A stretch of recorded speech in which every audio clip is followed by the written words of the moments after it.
Today we're talking one of the 12 principles of animation. And that, my friends, is secondary action.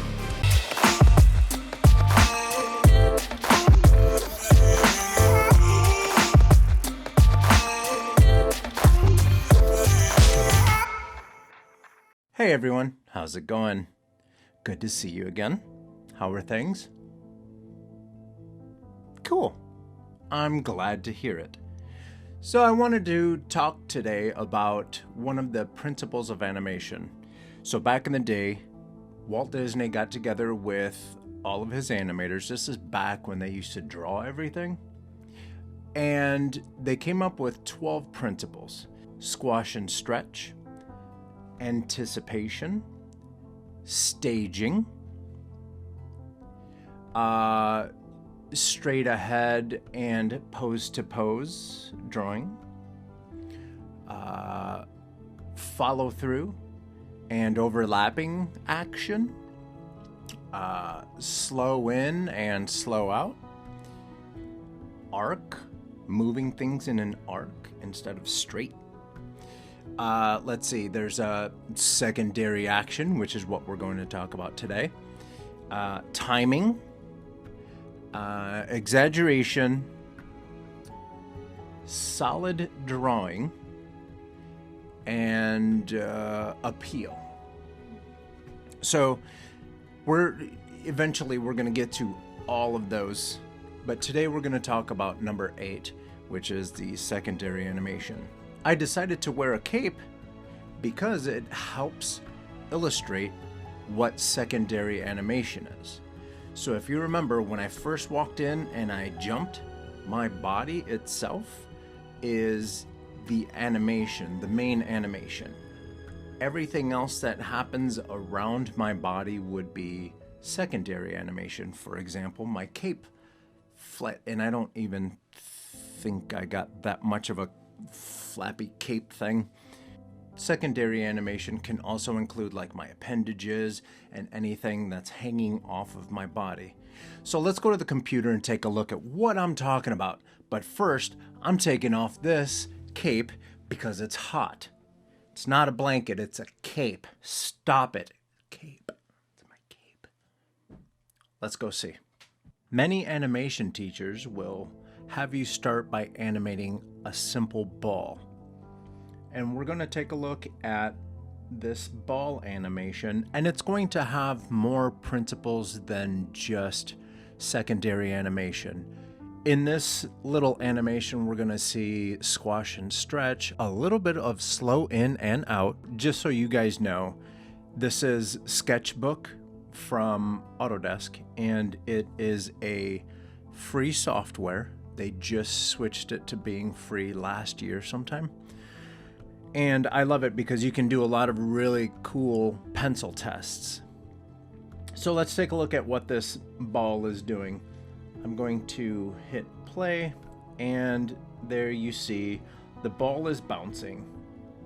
I'm going to flip from drawing to drawing so you can see the top of the bounce. The ball is as close to perfect as a circle as we need it to be for this example. And you see, as the ball starts making its way down, it gets more in the shape of an oval. So gravity, it's pulling down towards the middle there.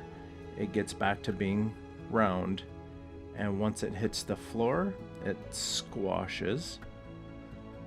And then on the way back up, it stretches back out. And then it turns back into a ball. And we're back at the beginning. So I'm going to play that again just so you can see.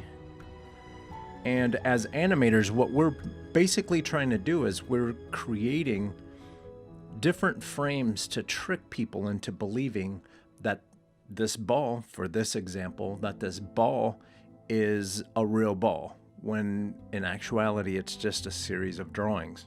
Now what I've done is added a cape to the ball, a lot like the one that I just had on. And let's see how secondary animation helps us sell the fact that this ball is alive and working and flying through space. So first I'm going to play this animation a couple times through just to see what we have, and then we can explain what's happening.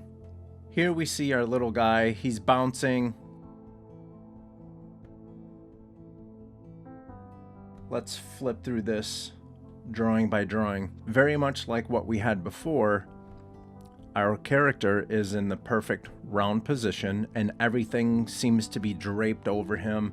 Nice and simple. See how he's starting to stretch down, like gravity is pulling him down? Now let's see what happens with the cape.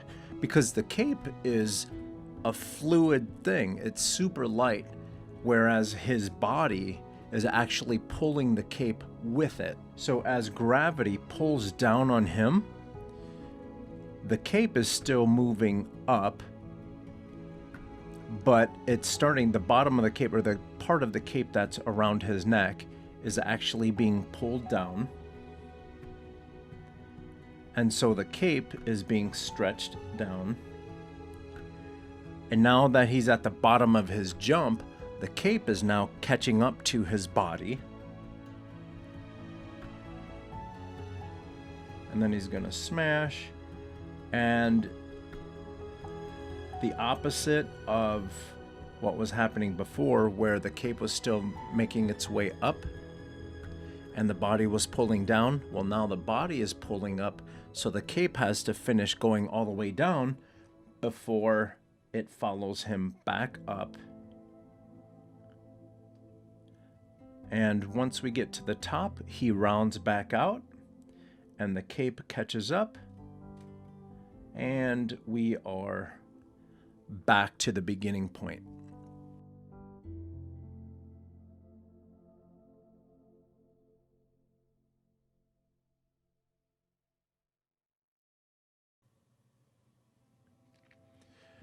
And with this simple animation of a bouncing ball, all we did was add a little cape to it and some arms in the face and everything, and we addressed a lot of the 12 principles of animation.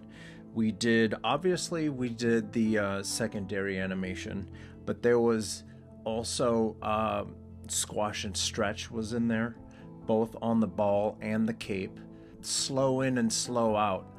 Basically, when the ball was going up to the peak of his jump, it would slow down, which would be a slow in. He's slowing into the next movement, which is going down.